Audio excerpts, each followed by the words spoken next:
جب ہم قرآن پڑھتے ہیں تو قرآن ہمیں ایک الگ ہی دنیا میں لے کے چلا جاتا ہے. جب ہم سوشل میڈیا میں دیکھتے ہیں تو ایک الگ ہی دنیا میں ہمیں وہ میڈیا لے جاتا ہے. سوشل میڈیا میں جب ہم گھستے ہیں تو فوج یہ کر رہی ہے، پی ٹی آئی یہ کر رہی ہے، جے یو آئی نے یہ کر لیا ہے، مسلم لیگی نے یہ کر لیا ہے. ابھی کسی نے بیان دیا کہ سابق سے بھی سابق وزیر اعظم کہیں تقریر کر رہے ہیں کہ ہم بنو کو انٹرنیشنل ایئرپورٹ بنا دیں گے. تو لوگوں نے دکھایا کہ بھئی چارپائیاں اڑ اڑ کے پوری دنیا میں جا رہی ہیں، یعنی جہاز کی ضرورت ہی نہیں ہے. ایسا انٹرنیشنل بنا کہ جس چیز پہ بیٹھے ہیں وہی چیز اڑ کے جا رہی ہے. ظاہر ہے کسی کا دماغ ہوگا جو اس نے بیٹھ کے یہ سب کچھ بنا لیا. سیاسی لیڈروں کی اپنی کہانیاں ہیں. اللہ تعالیٰ جو بات کرتے ہیں وہ بالکل الگ ہے کہ اس جنجال میں پھنس کے اپنے رب کو نہ بھول جانا. جب تم اس یہاں پھنسو گے نا تو سب سے پہلے غافل کس سے ہوگے؟ اللہ سے، اور ہو چکے ہیں غافل. اللہ سے غافل ہونے کا ایک نقصان یہ ہوتا ہے کہ کسی بھی چیز میں بیلنس نہیں ہوتا، عدل نہیں رہتا. تو ہمیں کیا کرنا ہے بھائی؟ ہم نے کسی لیڈر کا نہ کلمہ پڑھا ہے، نہ کوئی ہمارا باپ ہے، نہ کوئی ہمارا ماموں ہے، نہ کوئی ہماری خالہ ہے، نہ کوئی ہماری پھپھو ہے. تو بہت آگے بڑھنے کی کوشش کسی کی بھی مخالفت میں، کسی ادارے کی مخالفت میں بھی سارے الزام اس ادارے پہ نہ ڈالیں، جتنا ہے اتنا ڈالیں. ایسا نہ ہو کہ آپ نے ہر چیز اٹھا کے، جب مخالفت کہتے ہیں 4 چیزیں انسان کو اندھا کرتی ہیں. ایک انسان عقیدت میں اندھا ہو جاتا ہے. جب کسی کی ایک دفعہ عقیدت دل میں بیٹھ جائے تو بس پھر وہ اس کے خلاف سننا گوارا نہیں کرتا. سیاسی لیڈروں میں ہمارے ساتھ یہ بھی ہوتا ہے. ہم نے جب کسی لیڈر کو ایسا بڑا بنا لیا کہ اس کی عقیدت میں ہم اندھے ہو گئے، اب اس کے خلاف چاہے وہ 2 اور 2 4 کی طرح بھی کوئی ثبوت پیش کرے نا، نہیں سنتے لوگ. تجربہ ہے، مشاہدہ ہے، کہتے نہیں، گھماتے رہیں گے گھماتے رہیں گے. اس کو کہتے ہیں عقیدت میں اندھا ہو جانا. ایک انسان اندھا ہوتا ہے عشق میں. کس میں اندھا ہو جاتا ہے؟ جب کسی سے عشق ہو جاتا ہے نا، وہ آپ کو کتنا اگنور کرے لیکن آپ اسی کے پیچھے بھاگو گے. آپ پھر انسان دلائل میں نہیں رہتا. ہوتا ہے نا، باپ کہہ رہا ہے یہاں شادی نہ کرو، یہ چرسی ہے، ہیروئنچی ہے، یہ خاندان ہمارے خاندان سے میچ نہیں کرتا، یہ ہمارے کلچر کو تباہ کر دے گی. لیکن لونڈے لپاڑے پر جو عشق کا بھوت سوار ہوتا ہے اس کو کوئی چیز سمجھ میں، بولو یہ سن لو، یہ باتیں کام کی باتیں ہیں، میرا اس میں کوئی فائدہ نہیں ہے، آپ کا فائدہ ہے. تو عشق میں انسان کیا ہو جاتا ہے؟ اندھا. میں نے دیکھے ہیں ایسے لوگ، عشق ہوا، لڑکی لڑکے کے ساتھ بھاگ گئی، بعد میں زندگی برباد کر دی اس لڑکے نے. سب سمجھا رہے تھے یہ لڑکا ٹھیک نہیں ہے، نہیں جی عشق کے بھوت میں کیا ہو گیا، اسٹائل پہ مرتی تھی، برباد کر دی زندگی اپنی. 2 4 بچوں کے بعد اس نے چھوڑ دیا. اب نہ کہیں کی بھی، نہ باپ رکھنے کے لیے تیار ہے، نہ سوسائٹی رکھنے کے لیے، دھکے کھا رہی ہے، کوئی شادی بھی نہیں کرتا. تو عشق میں بھی انسان اندھا ہو جاتا ہے. تیسری چیز جس میں انسان، یہ خوب سمجھ لو میرے بھائی، اللہ کرے یہ دماغ میں، یہ کھوپڑی میں یہ باتیں اچھی طرح سے بیٹھ جائیں. آج کل بھی سیاسی حالات میں یہی ہو رہا ہے، کوئی کسی کے خلاف سننے کو تیار، اپنے لیڈر کے خلاف ایک لفظ سننے کو تیار نہیں ہے، اور دوسرے کی تعریف میں ایک لفظ سننے کو تیار نہیں ہے. یہ ہمیں، یہ سیاسی لیڈر اتنے نیک نہیں ہوتے جتنا ہم سمجھ رہے ہیں. کوئی بھی نہیں ہوتا، یہ سب اپنے سیاسی مفاد میں پینترے بدلتے ہیں. تو پہلی چیز جس میں انسان پاگل ہو جاتا ہے وہ کیا کہلاتی ہے؟ عقیدت. دوسری چیز جس میں انسان پاگل ہو جاتا ہے، ہوئی بھی یہ قوم، وہ ہے عشق. عشق بھی لیڈروں سے بھی عشق ہوتا ہے، پتہ ہے آپ کو؟ کسی کی پرسنالٹی میں مر جاتا ہے انسان، یہ بھی عشق کی ایک قسم ہے. کسی کے جناب وہ تقریر پہ مر جاتا ہے انسان، یہ بھی عشق کی ایک قسم ہے. تیسری چیز جو انسان کو پاگل کر دیتی ہے وہ ہے بغض. بعض دفعہ عشق کا اپوزٹ کیا ہوتا ہے؟ نفرت ہو جاتی ہے آپ کو. جیسے بعض لوگ صبح شام مولوی ایسے، مولوی ایسے، مولوی ایسے، بچپن میں کسی غلط قسم کے مولوی سے واسطہ پڑ گیا ہوتا ہے ان کا، کوئی واقعہ ہو جاتا ہے ان کے ساتھ، اب ساری زندگی وہ مولوی ایسے، مولوی ایسے، مولوی ایسے، ان کا اور کوئی کام رہا ہی نہیں ہے. تو ٹھیک ہے ان کے ساتھ کچھ غلط ہو گیا ہوگا، 2 نمبر مولوی مل گیا ہوگا، لیکن ہم اور آپ تو ان کی باتیں نہ سنیں نا بھائی. اللہ کا شکر ہے ہمارے ساتھ ایسا الحمدللہ نہیں ہوا. تو اس کو تو بغض ہے, وہ تو بولتا رہے گا ساری زندگی مولوی ایسے, مولوی ایسے, مولوی یوں. ہر الزام کس پہ اٹھا کے بولو, ہو رہا ہے کہ نہیں ہو رہا؟ جو جرم ہے کس نے کیا ہے؟ ترقی نہیں کر رہے مولویوں کی وجہ سے. یونیورسٹیاں تمہارے ہاتھ میں, مولویوں کے ہاتھ میں تھوڑی ہیں. ترقی, مادی ترقی وہ کہاں سے ہوگی؟ وہ مدرسے سے ہوگی یا یونیورسٹی سے ہوگی؟ وہ تو یونیورسٹی. مادی ترقی کی بات ہوتی ہے نا جب ترقی کی بات کر رہے ہیں. روحانی ترقی کی جہاں تک بات ہے وہ تو مدرسوں سے ہو رہی ہے. مسجدیں رمضان میں بھری ہوتی ہیں, اعتکاف میں پاؤں رکھنے کی جگہ نہیں ہوتی. یہ روحانی ترقی کیا ڈاکٹر کروا رہے ہیں بھائی؟ یا انجینئر لوگوں کی وجہ سے ہو رہی ہے یہ ترقی اتنی, یا پائلٹ کی وجہ سے ہو رہی ہے مسجدیں تو بھر رہی ہیں؟ تو مدارس کی وجہ سے ہیں. تو مادی ترقی جو نہیں ہو رہی وہ مدرسوں کی وجہ سے نہیں ہو رہی. وہ کس کی وجہ سے نہیں ہو رہی؟ وہ یونیورسٹیز کی وجہ سے نہیں ہو رہی. ابھی تو سندھ حکومت نے ماشاءاللہ ایک اچھا پیکج لے آئی ہے. ابھی ہمیں تو یونیورسٹی کے لوگوں سے بھی ہمارا واسطہ ہوتا ہے نا, وہ کہتے ہیں اب تو سندھ گورنمنٹ نے ماشاءاللہ, اللہ تعالیٰ ان کو اور برکتیں دے, اتنا اچھا سیٹ اپ بنا دیا ہے کہ بھائی اب پاس ہی نہ کرو جس کو آگے ترقی نہیں دینی. یونیورسٹی کے بعض لڑکے بہت محنت کرتے ہیں, کرتے کرتے کرتے پہلے سے پالیسی بنائیے ان لوگوں کو فیل ہی کر دو. ورنہ یہ ہوتا ہے یہ پاس ہوتے ہیں, A+ سے پاس ہو گئے تو پھر سیٹ میں ان کا نمبر ہے تو پھر ہم اپنے آدمی گھسیڑنا ہے, تو اس کو ہٹانا مشکل ہوتا ہے. شروع سے ہی پیچھے رکھو. قصہ ہی مکا دیا الحمدللہ. تو یہ کیا مولوی لوگ کر رہے ہیں یہ ہے بھائی؟ مدرسوں میں بھی بعض دفعہ واقعات ہو جاتے ہیں لڑکوں سے بدفعلی کے, اللہ بچائے. بعض دفعہ ہو سکتا ہے واقعہ, کوئی دو غلطی آدمی داخل ہو گئے, لڑکے غلطی داخل ہو گئے, تو کیا 24 گھنٹے تو کوئی فرشتہ نہیں بٹھا کے رکھے گا نا ان کے اوپر. لیکن یونیورسٹیوں میں یہ واقعات مدرسوں سے زیادہ ہوتے ہیں. لیکن آپ نے دیکھا ان لوگوں نے کبھی یونیورسٹیوں کے خلاف کلپ بنایا, یونیورسٹیوں میں اپنے بچوں کو مت بھیجو, یونیورسٹیاں ایسی ہوتی ہیں نا. تو یہ ہے بغض. اٹ از کالڈ بغض. یہ مذہبی اسکالرز میں بھی ہوتا ہے, فرقوں میں بھی ہوتا ہے. دوسرے فریق کی کوئی بات نہ ماننا. کچھ دن پہلے کوئی دیوبند مسلک کے صاحب ہیں, انہوں نے حمایت کر رہے ہیں دیوبند کی, دیوبند ایسے, دیوبند ایسے, دیوبند ایسے. تو مجھے کسی نے کہا ان کو اپریشیٹ کریں. میں نے کہا یہ ہر غلط چیز میں بھی کوئی دیوبند سے کوئی غلطی بھی ہو جائے تو اس کی بھی حمایت کرتا ہے یہ بندہ, اس لیے میں نہیں ان کو سپورٹ کر سکتا. کوئی غلطی ہو جائے نا کسی مولانا, کوئی دیوبند سے جن کا تعلق غلطی ہو جائے تو انہیں اس کو بھی کیا کرنا ہے, صحیح کرنا ہے کہ بیٹھ کے. تو کیوں اپنے آپ اوپر آپ نے ایک چیز سوار کی ہوئی ہے بھائی؟ غلطی ہو گئی تو غلطی ہو گئی, اس میں کون سا ہے؟ اور غلطی ہونے سے کوئی انسان ایک دم زمین پہ تھوڑی گر جاتا ہے بھائی, ہو گئی تو ہو گئی, ختم. وہ مجھے آپ کو یاد ہوگا نا, میں نے ایک کلپ میں نے کہا تھا کہ انار کے بارے میں ایک حدیث ہے جس میں انار کا ایک دانہ جنت کا ہے. ایک صاحب جو اپنے آپ کو اہل حدیث کہتے ہیں نہیں ہے, اللہ ہی جانے, انہوں نے میرے خلاف پورا ایک آدھے گھنٹے کا کلپ بنا دیا کہ دیکھو یہ لوگ ضعیف حدیثیں سناتے ہیں. پورا آدھے گھنٹے کا بلا وجہ کا نا. ارے ایک ضعیف حدیث سنا دی تو کون سے قیامت آ گئی؟ آپ بتا دو بھائی یہ حدیث ضعیف ہے, بات ختم ہو گئی. 5 سیکنڈ میں بات کیا ہو جائے گی, ختم ہو جائے گی. دوسرے کاموں کو چھیڑو. وہ پورا بیچارے کو لگتا ہے کہ فیم چاہیے نا لوگوں سے, تو انار ہی کو موضوع بنا کر آدھے گھنٹے کا بیان داغ دیا. اٹ از کالڈ بغض. یہ کیا کہلاتا ہے بھائی؟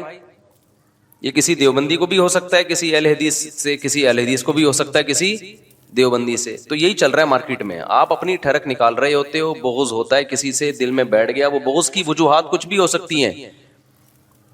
ایک اہل حدیث عالم سے میری بات چیت ہو رہی تھی,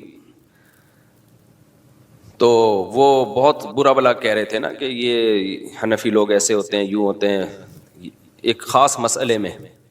تو میں نے کہا وہ تو آپ کے اہل حدیث عالم کی بھی یہی رائے ہے جو میری رائے ہے, یہ دیکھو یہ میں نے ریفرنس دیا. کہہ رہے وہ ان کا اختلاف ہے بھائی جمہور سے, ہمارے جمہور سے ان کا اختلاف ہے. تو میں نے کہا دیکھو آپ نے جب ان کی بات آئی ہے تو کتنے احترام سے آپ نے کہا کہ یہ ان کی ذاتی رائے ہے, یہ ہم پر حجت نہیں ہے. لیکن وہی قول جب میں کر رہا ہوں تو پھر آپ نے یہ نہیں کہا کہ یہ ان کی ذاتی رائے ہے. آپ نے جو ہمارے خلاف کلپ بنایا ہے وہ کتنی بدتمیزی سے بنایا ہے. اس کا مطلب آپ کو ہم سے بغض ہے. علمی اختلاف بولتے کیوں نہیں بھائی؟ نہیں ہے. تو مارکیٹ میں جو چل رہا ہے وہ بتا رہا ہوں آپ کو. کسی اور کے بارے میں رپورٹیں پیش کرنا مقصد نہیں ہے. مقصد یہ کہ ہم اپنے گریبان میں جھانک کے دیکھیں ہم کہاں کھڑے ہوئے ہیں. ہمیں بھائی ان بکھیڑوں سے نکلنا ہے. جو اپنی ذمہ داری ہے وہ پوری کرنی ہے، باقی ہم اللہ کی عبادت کے لیے پیدا ہوئے ہیں، آخرت میں ہم نے حساب دینا ہے. ایسا نہ ہو اپنے آپ کو ان بکھیڑوں میں الجھا کے ادھر سے غافل ہو جاؤ. سمجھتے ہو کہ نہیں سمجھتے ہو؟ تو تیسری چیز جو انسان کو اندھا کر دیتی ہے وہ کیا ہے؟ بغض، نفرت. مشرکین مکہ کو یہی تو ہو گئی تھی نا، بغض سے پھر حسد پیدا ہوتا ہے، جیلسی ہوتی ہے، آدمی بس دوسرے کو نیچا دکھانے میں لگا رہتا ہے، اس کا ذاتی مسئلہ بن جاتا ہے. تبھی بعض مولاناؤں کے مسائل بھی ایسے ہیں، میں عوام سے کہتا ہوں اس میں مت الجھو، یہ ان کے آپس کے پھڈے ہیں، حالانکہ وہ مولویوں کے ہوتے ہیں پھڈے. تو بھائی ان میں سے بعض لوگ ایکسٹریم لیول پہ گئے ہوئے ہیں، ان کا آپس میں کچھ ہو گیا، تو اب آپ اپنے آپ کو اس بحث میں کیوں ڈال رہے ہو؟ ہوتا ہے نا، ایک ہی مسلک کے لوگ ہیں، وہ کہتے ہیں اس کے پیچھے نماز جائز نہیں ہے، وہ کہتے ہیں اس کے پیچھے نماز جائز نہیں ہے، حالانکہ کوئی اختلاف نہیں ہوتا ان میں، ذرا سا اختلاف ہوتا ہے، لیکن اس اختلاف کو انا کا مسئلہ بنا لیا ہوتا ہے. تو میں عوام سے کہتا ہوں ان مولویوں سے یہ والا مسئلہ پوچھو ہی نہیں، اس کے علاوہ پوچھو، یہ پوچھو ہی نہیں یہ والا مسئلہ. اور سارے نہیں ہوتے، چند ایک ہوتے ہیں، تو وہ ان کی انا کا مسئلہ ہوتا ہے. تو تیسری چیز جو انسان کو اندھا کر دیتی ہے وہ کیا ہے میرے بھائی؟ بغض. اور چوتھی چیز جس پہ انسان عدل پہ قائم نہیں رہتا وہ ہے مجبوری. وہ کیا ہے؟ کوئی آپ کی مجبوری اگر بن چکا ہے تو پھر بھی آپ عدل پہ قائم نہیں رہتے. جیسے ہم جب فوج مجبوری بنتی ہے نا ہمارے سیاسی لیڈروں کی، تو جو فوج کی جائز مخالفت ہوتی ہے وہ بھی نہیں کر رہے ہوتے یہ لوگ، کیونکہ ان کو پتا ہے ابھی جتوانا انہوں نے ہم کو ہے. سمجھ رہے ہو؟ جو جائز مخالفت ہوتی ہے وہ بھی نہیں کر رہے ہوتے، اور جب وہ فوج ان کی مجبوری نہیں رہتی تو پھر جو مخالفت ناجائز ہوتی ہے وہ بھی کر رہے ہوتے ہیں. تو یہی کام فوج کا بھی ہے، جب کسی کو لانا ہوتا ہے تو سبحان اللہ، ہٹانا ہوتا ہے تو ماشاء اللہ. ٹھیک ہے، میرا مقصد سیاسی تبصرے نہیں ہے، اگر میں سیاسی تبصرے کر رہا ہوتا تو پھر میں ابھی یہ بتا رہا ہوتا فلاں سیاسی جماعت ٹھیک ہے فلاں غلط ہے.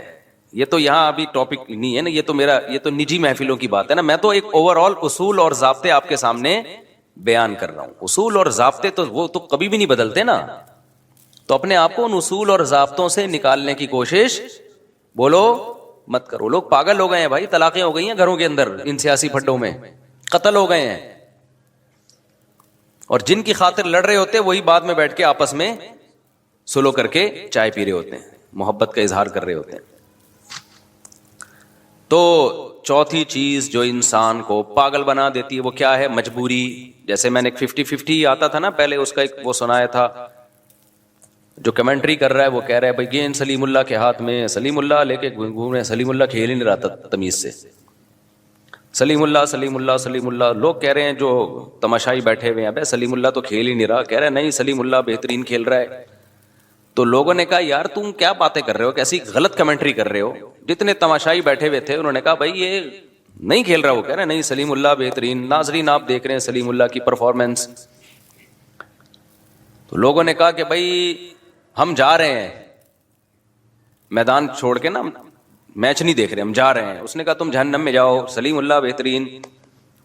بعد میں دکھایا، پھر رونے لگا، کہہ رہے سلیم اللہ بہت اچھا، روتے روتے کہہ رہا ہے سلیم اللہ بہت اچھا کھیل رہا ہے. دکھایا پیچھے کسی نے کمر پہ بندوق رکھی ہوئی، نیچے بیٹھا ہوا ہے، سمجھ رہے ہیں، پسٹل رکھی ہوئی ہے. یعنی اس میں یہ دکھایا گیا کہ یہ جو کمنٹری ہوتی ہے نا، اس میں بھی بعض دفعہ اس کا خطرہ ہوتا ہے کہ بندہ بکا ہوا نہ ہو، مجبوری ہوتی ہے اس کی. بھائی بعض صحافیوں کی مجبوری ہوتی ہے، بعض صحافی پیسے لے رہے ہوتے ہیں، کل تک جو فوج کی حمایت میں تھے آج فوج کے خلاف ہیں، کل جو فوج کے خلاف تھے آج فوج کی حمایت میں ہیں. بعض دفعہ لفافے ہوتے ہیں، بعض دفعہ لفافے نہیں ہوتے، پیچھے کیا رکھی ہوئی ہوتی ہے؟ پسٹل رکھی ہوئی ہوتی ہے. بولے جا رہے ہیں، جہاں بلواؤ گے وہاں بول رہے ہوتے ہیں. تو مجبوری میں بھی انسان عدل پہ قائم بولو نہیں رہتا. تو ہمارے جو سیاست دان ہیں، ہماری عوام کو ان سے عشق بھی ہوتا ہے، اپنے والے سے عقیدت بھی ہوتی ہے، اور مخالف سے بغض بھی ہوتا ہے، اور بعض دفعہ مخالفت مجبوری بھی ہوتی ہے، کیونکہ اتنی حمایت کر چکے ہوتے ہیں کہ اب اگر یوٹن لیا تو لوگ برا بھلا کہیں گے, تو مجبوری بھی ہماری بھائی اپنی عزت بچانے کے لیے نہ چاہتے ہوئے بھی حمایت کرنی ہے. تو ان حالات میں آپ یہ امید رکھتے ہو کہ لوگ بیلنس اعتدال سے چلیں گے؟ بولو. تو لازمی بھی اعتدالی ہے, لازمی. اچھا, جب دو چیزیں ایک میں جمع ہو جائیں, عقیدت بھی ہو اور عشق بھی ہو, یعنی کسی سے آپ کو عقیدت بھی ہے, عقیدت کا مطلب اس کا ایک, عقیدت کہتے ہیں بزرگی دماغ میں بیٹھ گئی کہ عظیم انسان ہے, اور ساتھ ساتھ عشق بھی ہو, پھر تو بالکل ہی کنٹرول سے باہر ہو جاؤ گے. سمجھتے ہو کہ نہیں سمجھتے؟ آج کل صرف عقیدت نہیں چل رہی, یا صرف عشق نہیں چل رہا, عشق بھی چل رہا ہے اور عقیدت. دیکھو یہ جو جاہل پیر ہوتے ہیں نا, ان سے اکثر عشق بھی ہو جاتا ہے لوگوں کو اور عقیدت بھی ہو جاتی ہے. عشق کیوں ہو جاتا ہے؟ یہ گلابی کپڑے پہن کے اور ایسے پھونکوں والی سرکار بن کے آئے ہوئے ہوتے ہیں, خوبصورت اسٹائل میں, اسٹائل بھی بڑا لگ رہا ہوتا ہے یار, کیا گلابی ہونٹ ہیں, پان کھایا ہے یا پتہ نہیں کیا کھایا ہے, ایسے خوبصورت اسٹائل. عشق بھی پرسنالٹی پہ. جو عام جاہل لوگ ہیں, پڑھے لکھے لوگ نہیں متاثر ہوتے, جاہل لوگ ہیں کہتے ہیں کیا پرسنالٹی, حضرت کا چہرہ دیکھو کیسا نور برس رہا ہے. اور عقیدت تو ہوتی ہے کہ پھونک لگایا گھٹنا صحیح, پھونک لگایا بینائی واپس. تو جب دونوں چیزیں جمع ہو گئیں پھر تو بیڑا غرق, پھر تو بیڑا غرق. تو اس لیے پیر بنانے سے پہلے بہت سوچا کرو, شادی سے پہلے اتنا نہ غور کرو, تفتیش کرو جتنا کسی کو پیر و مرشد بنانے سے پہلے کرتے ہو. آج جو اٹھا جا کے بیعت کر کے اس کے ہاتھ پہ بیعت ہو گئے. ایسا تھوڑی ہوتا ہے بھائی, اللہ تک پہنچنے کا ذریعہ ہوتا ہے پیر و مرشد. وہ آپ کو اللہ سے ملاتا ہے نا, کیونکہ وہ باتیں ایسی بتاتا ہے جن پر عمل کرنے سے آپ کے دل میں اللہ کی محبت پیدا ہوتی ہے. تو جس کو اللہ تک پہنچنے کا ذریعہ بنا رہے ہو, اس کی سلیکشن تو بہت ہی خاندانی طریقے سے ہونی چاہیے, ورنہ وہ اللہ سے دور کر دے گا آپ کو, جیسے کہ جاہل پیروں نے لوگوں کو اللہ سے دور کر دیا.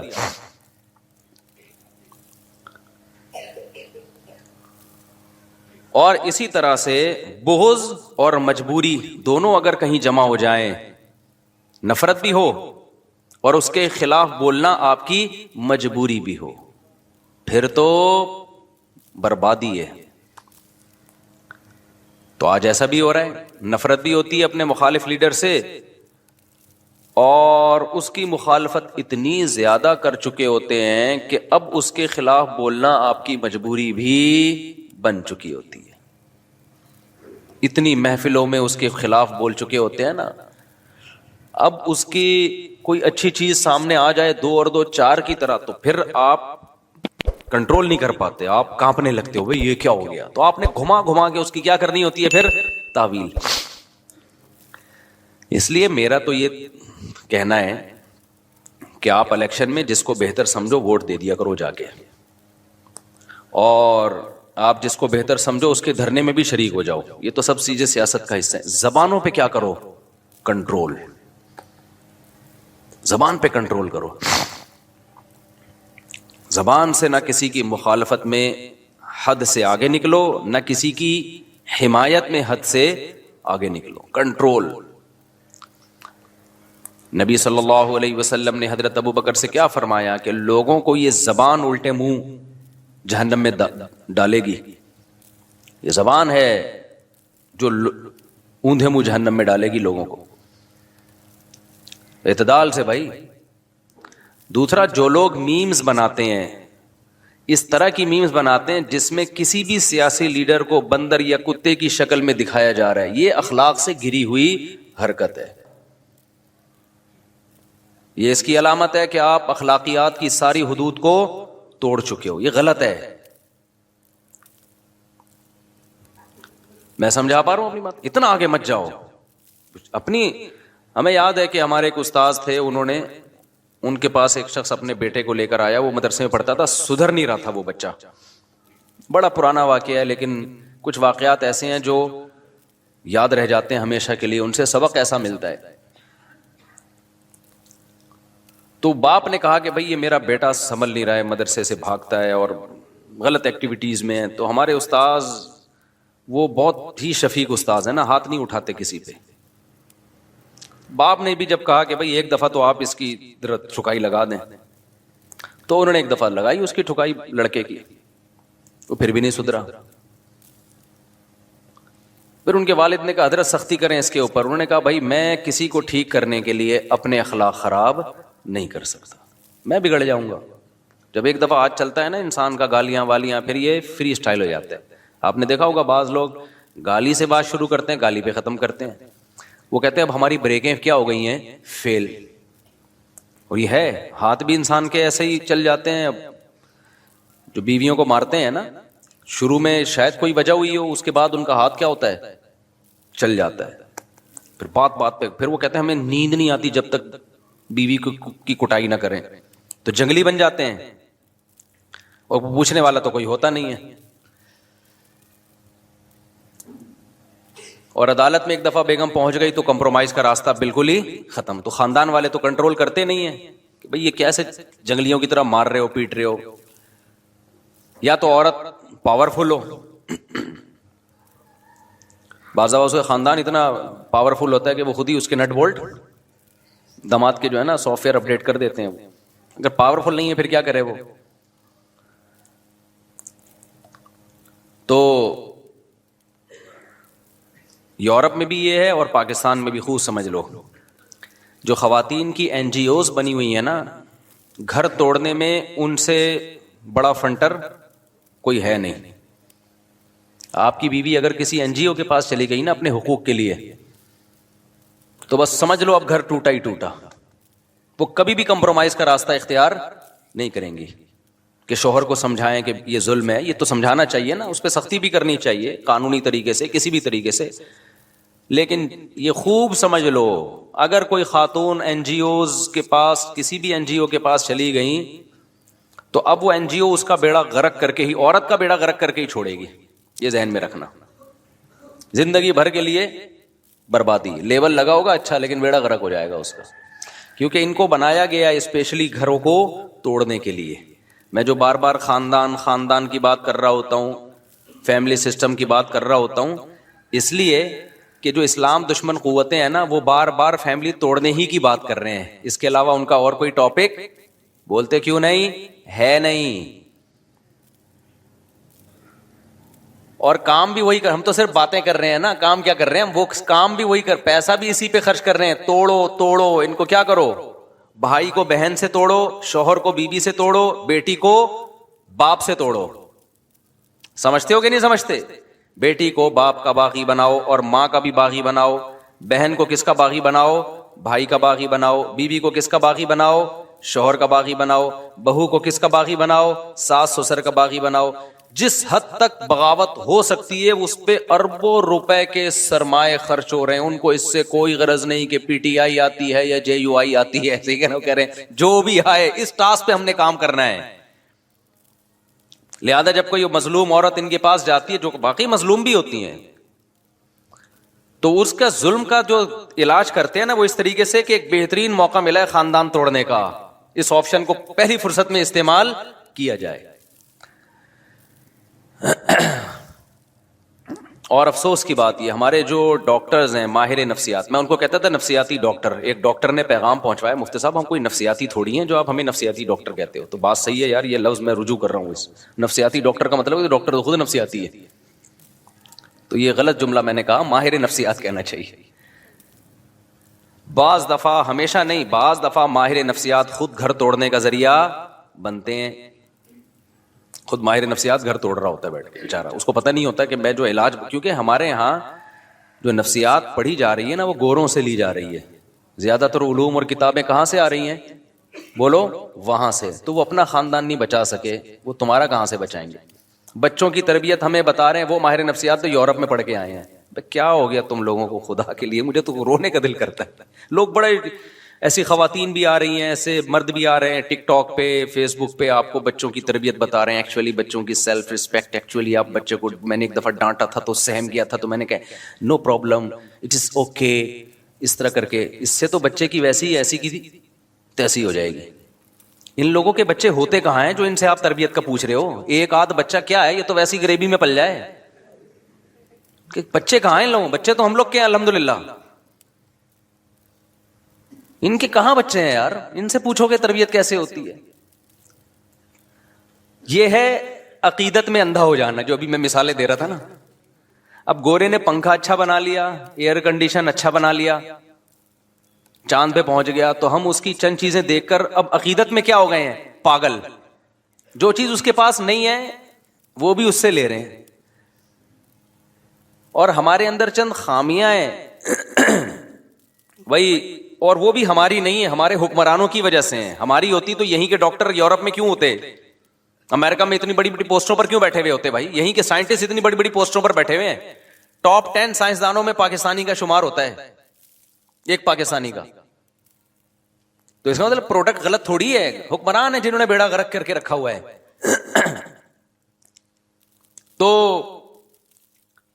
جب بیڑا غرق ان لوگوں نے کیا ہوا ہے نا ہمارا، تو اب اس کی وجہ سے کچھ ہمارے اندر برائیاں بھی پیدا ہو گئیں. تو ان برائیوں کی وجہ سے بغض اور نفرت میں ہم اتنا آگے چلے گئے کہ اب ہر اچھائی بھی ہمیں کیا لگتی ہے؟ برائی لگتی ہے. تو یہ بھی بیلنس نہیں ہے. تو گورے سے مت پوچھا کرو بھائی. ماہر نفسیات جو ہے نا، وہ گورا اپنی قوم کو ڈپریشن سے نہیں بچا سکا، وہ اپنی قوم کو اسٹریس سے نہیں بچا سکا. اسٹریس کا اصل علاج اسلام کے پاس ہے. کچھ ماہر نفسیات ایسے ہیں جو مذہب کو بھی فالو کرتے ہیں، وہ بتاتے ہیں، وہ قرآن کی آیتیں ہی بتا رہے ہوتے ہیں. ٹھیک ہے، میں سارے ماہر نفسیات کو غلط نہیں کہہ رہا، لیکن ہمارے یہاں میجورٹی جو ماہر نفسیات کی ہے ان کو نہیں پتا میرے بھائی. چند اصول تو ہیں، وہ تو اسلام پہلے سے بتا چکا ہے، لیکن جو اصل چیز ہے نا وہ بتا دے گا، عمل نہیں کروا سکتا کیونکہ خود اس کا عمل نہیں ہوگا. سب سے پہلا اصول ہے دنیا کو مسافر خانہ سمجھو، یہ رہنے کی جگہ ہی نہیں ہے، ایسی کی تیسی، ختم. ٹینشن کیا ہوئی؟ ختم. اور مسافر خانہ بھی ایسا ہے کہ مرنے کے بعد فنا ہو کے ختم نہیں ہو جاتے، کیونکہ ایسا مسافر خانہ ماننے سے تو ٹینشن بڑھتی ہے. ختم، اچھا لے بھائی، ابھی ہم تو اس پہ رو رہے ہیں کہ یہ چیز چھن گئی، یہ چیز چھن گئی، ایک دن سب کچھ ہی چھن جائے گا، تو اس سے ٹینشن کم ہوگی بڑھے گی؟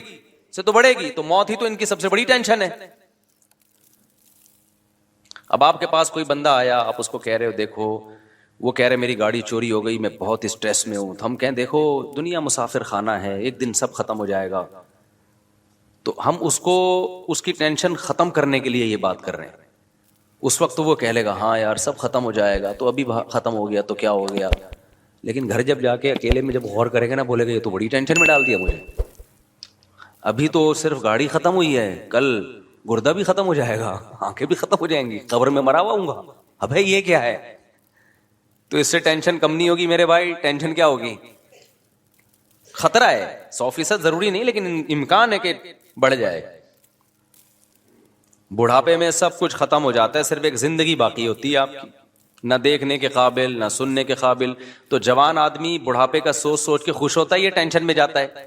تو چیزیں ختم ہونے کے سے ٹینشن کم نہیں ہوتی، ٹینشن بڑھتی. ہاں جب ٹینشن ختم ہوگی، جب آپ کو پتا ہے یہاں جو ٹینشن ہے اگر صبر کیا، پہلی بات یہ اللہ کی طرف سے ہے، خود بخود نہیں، اتفاق سے کچھ بھی نہیں ہوتا دنیا میں، یہ اللہ کی طرف سے، اور آگے اس کا بدلہ ملنے والا. یعقوب علیہ السلام سے زیادہ کس کی ٹینشن ہو سکتی ہے؟ بچہ گم گیا،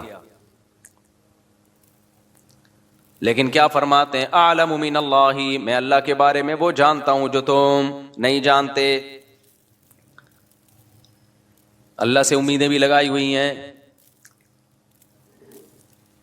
ساری زندگی روتے روتے گزری، مگر ایک تسلی بھی ہے. رونا غیر اختیاری چیز ہے، اس پہ تو کوئی پابندی نہیں لگا سکتا. بلکہ ماہر نفسیات تو کہتے ہیں کہ رونا بہتر ہے نہ رونے سے. نہ رونا اس کی علامت ہے آپ شوق میں گئے ہوئے، پتہ نہیں کھوپڑی کام بھی کر رہی ہے کہ نہیں کر رہی ہے. رونا تو اس کی علامت ہے پورے 14 طبق آپ کے ابھی صحیح ہیں، سیٹنگ پہ چل رہے ہو آپ. غم کی بات پہ رونا آ رہا ہے، خوشی کی بات پہ خوشی ہو رہی ہے. بعض لوگ ایسے بیوقوف ہوتے ہیں نا، لطیفے پہ ہنستے ہیں، یہاں بیٹھے ہوتے ہیں میرے سامنے نا، اتنا اچھا لطیفہ سناتا ہوں پھر بھی یوں کر کے بیٹھے ہوئے. تو مجھے غصہ آ رہا ہوتا ہے یار یہ بندہ ہے کیا ہے. نارمل آدمی خوشی کی بات پہ خوش ہوگا، غم کی بات پہ کیا ہوگا، اس کو غم ہوگا، رو کے اظہار بھی ہوگا اس کے غم کا. تو یہ تو حصہ ہے زندگی. اس سے آگے جب معاملہ بڑھتا ہے تو وہ خراب ہو جاتا ہے معاملہ. وہ معاملہ کیا ہو جاتا ہے؟ خراب. تو یعقوب علیہ السلام کو کیسی تسلیاں تھیں. موسیٰ علیہ السلام کتنی پریشانیوں میں، قوم جب کہتی ہے ہم تو اے موسیٰ تیرے آنے سے پہلے بھی اوذینا من قبل ان تأتینا ومن بعد ما جئتنا، اے موسیٰ تیرے آنے سے پہلے بھی مصیبتوں میں تھے، تیرے آنے کے بعد بھی مصیبتیں کم نہیں ہوئی بلکہ اور بڑھ گئیں۔ موسیٰ علیہ السلام نے فرمایا عسیٰ ربکم، اللہ سے امید ہے وہ تم پر رحم کرے گا، وَيَسْتَخْلِفَكُمْ فِي الْأَرْضِ، اور صرف مصیبتیں دور نہیں کرے گا، تمہیں زمین کی حکومت دے دے گا۔ ارے بھائی غلام قوم ہے اور الیکشن کا بھی رواج نہیں تھا تو کیسے حکومت آ جائے گی؟ اللہ سے امید ہے۔ استعینوا باللہ واصبروا، اللہ سے مدد طلب کرو، صبر کرو۔ ان الارض للہ، یہ تسلی کا جملہ ماہر نفسیات کے پاس جو گوروں سے متاثر ہوتے ہیں ان کے پاس یہ جملہ نہیں ہے۔ ان الارض للہ، زمین کا مالک کون ہے؟ اللہ، تو جس کا مالک ہے وہ اٹھا کے دے دے گا۔ اب دیکھو ایک بات ہے، آپ کسی ایک بہت بڑی خوبصورت لینڈ کروزر میں گھوم رہے ہو، یا آپ کا دشمن گھوم رہا ہے ایک V8 میں گھوم رہا ہے آپ کا دشمن، آپ اسے دیکھ دیکھ کے جل رہے ہو، حسد کھا رہے ہو، ہائے ہائے ہائے ایک تو میرا دشمن، میں گدھے پہ اور یہ اتنی بڑی گاڑی میں۔ ایک بندہ آ کے کہتا ہے بھائی یہ گاڑی میری ہے اور تو میرا ماموں ہے، فکر نہ کر، یہ میں اس سے لے کے تجھے دے دوں گا۔ اب ساری ٹینشن کیا ہو گئی؟ ختم۔ جب آپ کو پتا چلے گا مالک یہ ہے، پہلے آپ سمجھ رہے تھے شاید وہ مالک ہے تو آپ ٹینشن میں جا رہے تھے، جب آپ کو پتا چلے گا وہ مالک ہے ہی نہیں ہے، وہ بھائی مالک کون ہے؟ یہ صاحب ہیں، یا میرا باپ میرا اس کا مالک ہے۔ ماموں کو بھی چھوڑو، باپ جب مثال دینی ہے تو پھر پوری خاندانی مثال ہو نا۔ آپ کے والد صاحب آئے، بیٹا کیوں تم جل رہے ہو، کیوں حسد میں آ رہے ہو، کیوں ٹینشن میں جا رہے ہو؟ آپ نے کہا ابا یہ بھی میرا کلاس فیلو تھا، یہ میٹرک میں فیل تھا اور میں A+ سے پاس ہوا تھا، آج یہ لینڈ کروزر میں گھوم رہا ہے، اس کو دیکھ دیکھ کے جل رہا ہوں میں۔ ابا کہتے ہیں بیٹا یہ گاڑی کس کی ہے؟ میری ہے، میں ابھی شو روم سے لے کر آیا ہوں، اس کو میں نے چلانے کے لیے دی ہے۔ ساری ٹینشن ایک سیکنڈ میں ختم۔ کسی ماہر نفسیات اور گولی کھانے کی ضرورت پڑے گی آپ کو؟ کیا ہو گیا بھائی؟ تو اللہ میاں کہتے ہیں ان الارض للہ، یہ زمین کا مالک کون ہے؟ اللہ ہے۔ موسیٰ علیہ السلام نے اسی طرح سے، موسیٰ علیہ السلام تو کسی یونیورسٹی میں نہیں پڑھ کر آئے تھے، یہ گوروں کی کتابیں پڑھی انہوں نے، قانون کی اور نفسیات کی کتابیں۔ موسیٰ علیہ السلام نے فرمایا ان الارض للہ، میری قوم زمین کا بادشاہ یہ نہیں ہے بھائی، تمہیں غلط، یہ تو اللہ میاں نے اس کو تھوڑے دن استعمال کے لیے مصر کی حکومت دے دی۔ تو مالک کون ہے بھائی؟ اللہ مالک ہے، جب چاہے گا اٹھا کے تمہیں دے دے گا۔ سوال پیدا ہوتا ہے ہمیں تو نہیں دی اللہ نے، فلاں گاڑی لے کے گھوم رہا، ہم نے یہ سوچ کے تسلی کی کہ اصل گاڑی کا مالک کون ہے؟ اللہ ہے، تو اللہ جب چاہے گا ہمیں دے دے گا، لیکن اب تک کی رپورٹ کے مطابق دی نہیں۔ یہ ٹینشن ہوتی ہے لوگوں کو۔ لوگ کہتے ہیں میرا دوست میٹرک میں فیل تھا، آج 1000 گز کا ڈیفنس میں اس کا بنگلہ ہے اور میں وہی نالے کے اوپر میرا چھوٹا سا جھونپڑا ہے۔ میں نے مفتی صاحب کا بیان سنا تھا کہ اللہ تعالیٰ کہتا ہے کہ بنگلے کا مالک کون ہے؟ اللہ ہے، جس کو چاہتا ہے دے دیتا ہے۔ تو میں اسی امید پہ خوش ہو گیا تھا بغیر گولی کھائے، ڈپریشن کی گولی کھائے بغیر، کہ بھائی اصل مالک تو اللہ جب چاہے گا مجھے دے دے گا۔ اب تک کی رپورٹ کے مطابق مجھے وہ ملا نہیں ہے۔ تو لوگ پھر اس ٹینشن میں جا رہے ہوتے کہ بنی اسرائیل کو تو مل گئی حکومت، ہمیں تو نہیں ملی، ہم کیسے تسلی میں آئے، اور آئندہ ملنے کا کوئی چانس بھی نظر نہیں آ رہا۔ تو اس کا بھی بھائی اللہ میاں نے، اس ٹینشن کا بھی اللہ نے علاج بتایا ہے۔ وہ ٹینشن کا علاج یہ ہے انا للہ و انا الیہ راجعون قل لن یصیبنا الا ما کتب اللہ لنا هو مولانا، ہمیں جو مصیبت پہنچتی ہے اللہ کی طرف سے پہنچتی ہے، وہ ہمارا دشمن نہیں ہے، وہ ہمارا دوست ہے۔ دوست جب کوئی ٹینشن دیتا ہے تو وہ ٹینشن دیکھنے میں لگتی ہے، حقیقت میں نہیں ہوتی۔ وہ ٹینشن ہمیں اور ترقی دینے کے لیے ہوتی ہے۔ ایک ٹیکا وہ ہوتا ہے جو دشمن سوئی چبھوتا ہے آپ کے، ایک سوئی وہ ہوتی ہے جو ڈاکٹر چبھوتا ہے۔ ڈاکٹر کے بارے میں پتا ہوتا ہے کہ بھائی یہ جو ٹیکا لگا رہا ہے چیخ تو نکلے گی، ہر ٹیکے میں چیخ تھوڑی بہت نکلتی ہے، چیخ تو نکلے گی، لیکن پیسے دے کے لگوا رہے ہوتے ہیں ٹیکا۔ کیوں نہیں لگایا ڈاکٹر صاحب ابھی تک، کیا ہو گیا؟ کہہ رہے ہوتے ہیں کہ نہیں ہوتے؟ پیسے دیے ہیں، ٹیکا لگاؤ بھائی، انجیکشن لگاؤ۔ لیکن ایک ٹیکا دشمن لگاتا ہے تو دونوں ٹیکوں میں، دشمن ٹیکا لگا دے آپ فوراً خطرہ کہ زہر کا انجیکشن تو نہیں ٹھوک دیا اس نے کہیں، یہی ہوتا ہے کہ نہیں ہوتا؟ بھائی اب تو گئے۔ تو بھائی جو ٹینشن دے رہا ہے، دینے والے سے بڑا فرق پڑتا ہے، دینے والا دشمن ہے یا دوست ہے۔ اللہ اگر اسی طرح کرتا نا جیسے بنی اسرائیل کو اللہ نے حکومت دے دی تو اللہ ہمیں فلانے کا بنگلہ ہمیں دے دیتا, فلانا کی گاڑی ہمیں دے دیتا, زمین آسمان کا نظام کیا ہو جاتا, برباد. اللہ کہتے ہیں دار الامتحان ہے, یہاں کسی کو دے کے آزماؤں گا اور کسی سے لے کے آزماؤں گا. جو صبر کرے گا تو اللہ کہتے ہیں وَلِلَّهِ مِيرَاثُ السَّمَاوَاتِ وَالْأَرْضِ, سب کچھ میرا ہے. یہ جو ڈیفنس میں 1000 گز کا بنگلہ جس کو تم دیکھ کے سمجھ رہے ہو یہ اس کا ہے, یہ اس کا نہیں ہے, تو ٹینشن تو بڑھ گئی نا, یہیں سے ختم ہو گئی ٹینشن. بھائی اس کا ہے ہی نہیں, بیوقوف آدمی کا. جو تو کہہ رہا ہے یہ لینڈ کروزر اس کی ہے اور میں میٹرک پاس A+ سے ہوا تھا اور یہ بھاگا ہوا, اس کی کہاں سے ہے؟ آزمائش کے لیے اللہ نے تھوڑے دنوں کے لیے اس کو دی ہوئی ہے, تھوڑے دنوں میں مرے گا, ختم. تو بھی مرے گا, تیرا جھونپڑا بھی کیا ختم.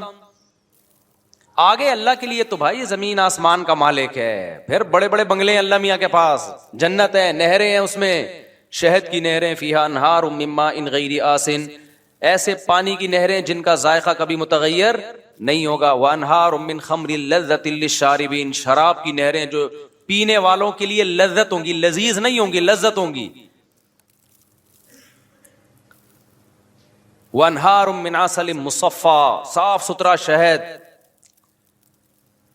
لبن لم یتغیر طعمہ, ایسا لبن جس کا ذائقہ چینج نہیں ہوگا. غرفی غرفات آمنون, ایسے بالا خانے ہوں گے جن میں یہ امن سے رہیں گے. آج دولت کے ساتھ جب کوئی رہتا ہے تو ایک خوف ہوتا ہے اس کو چھن نہ جائے, چھننے کا خوف نہیں ہوگا.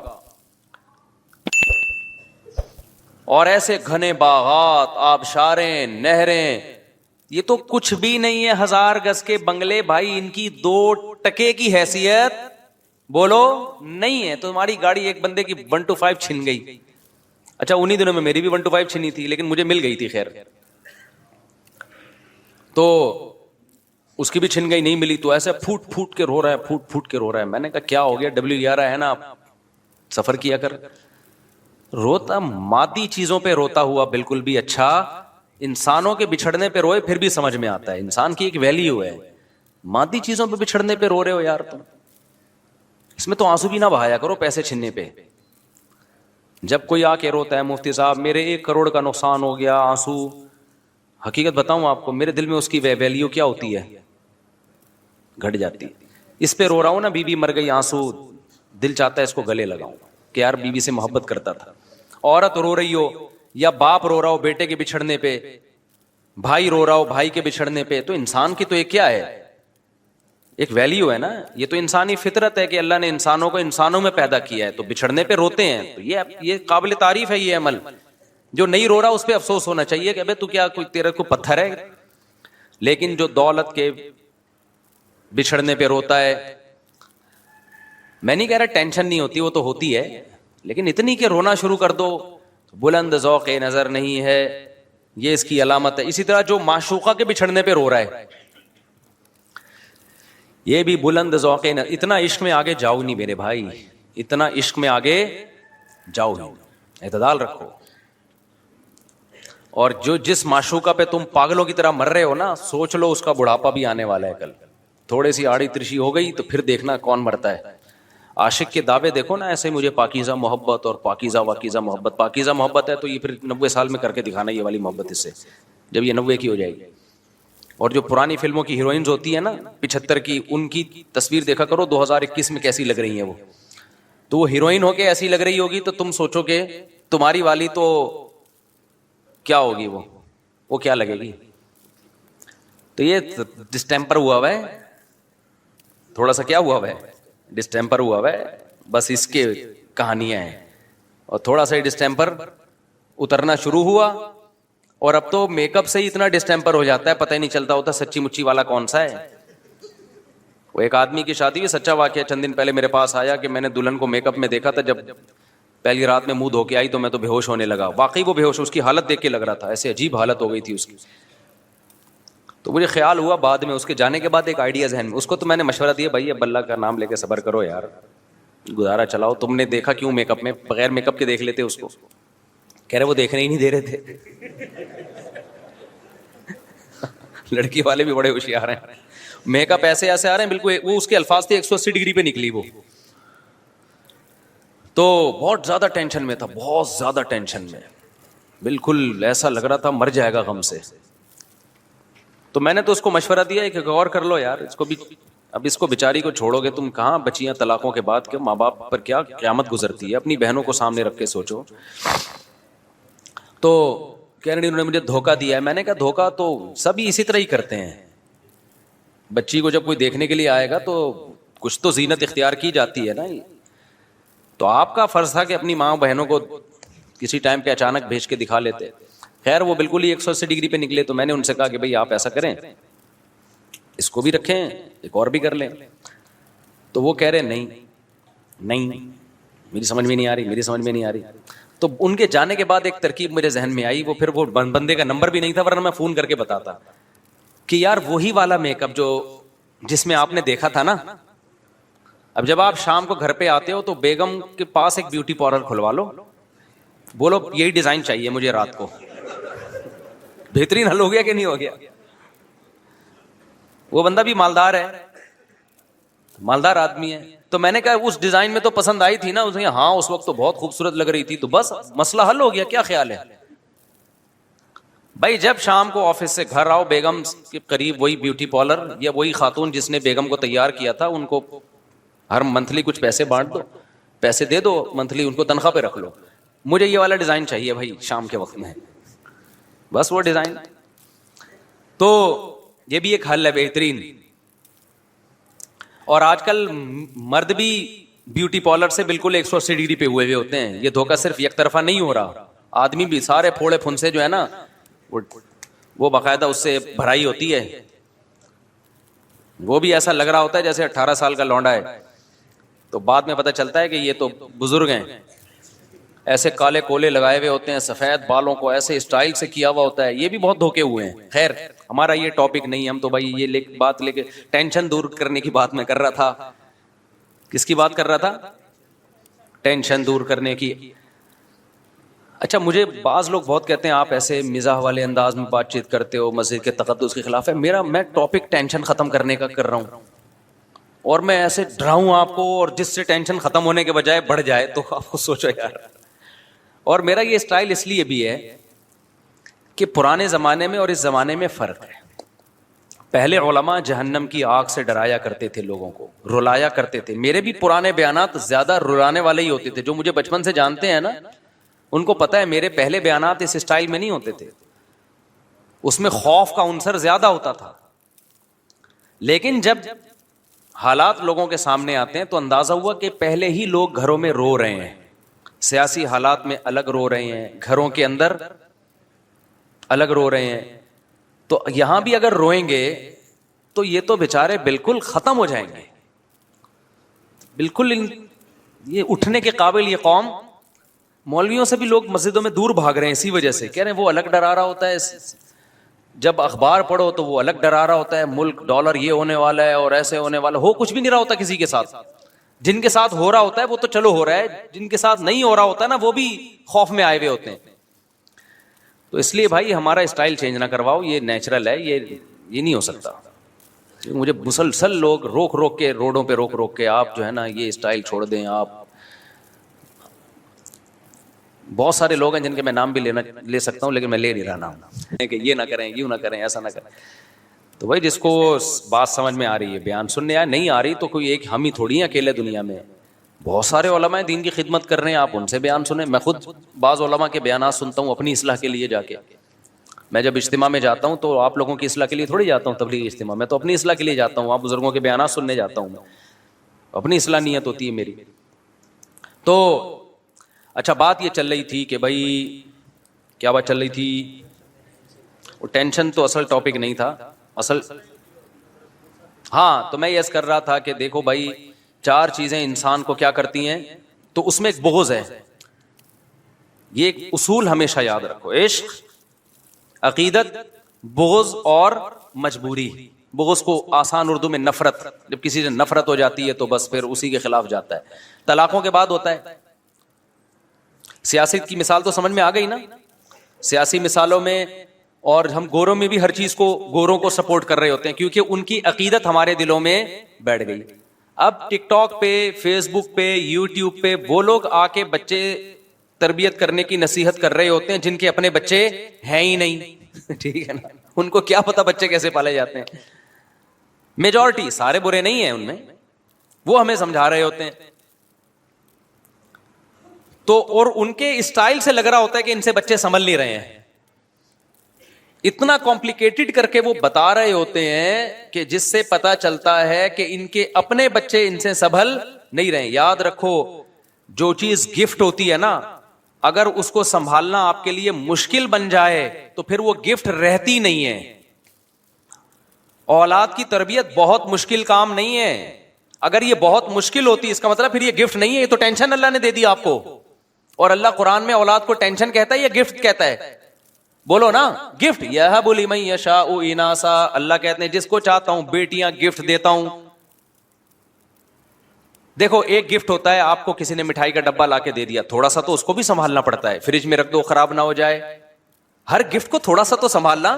یہ جو بچے بگڑتے ہیں نا, ان کے اکثر بگڑتے ہیں جو تھوڑا سا بھی نہیں سنبھال رہے ہوتے. چرسیوں میں بیٹھ رہا ہے, ہیروئن میں بیٹھ رہے ہیں, ان کو فکر ہی نہیں ہے, ٹائم ہی نہیں دے رہے بالکل ان کو, یا بدتمیزی سے ان سے بات کرتے ہیں, ان کے اخلاق خراب کر دیے.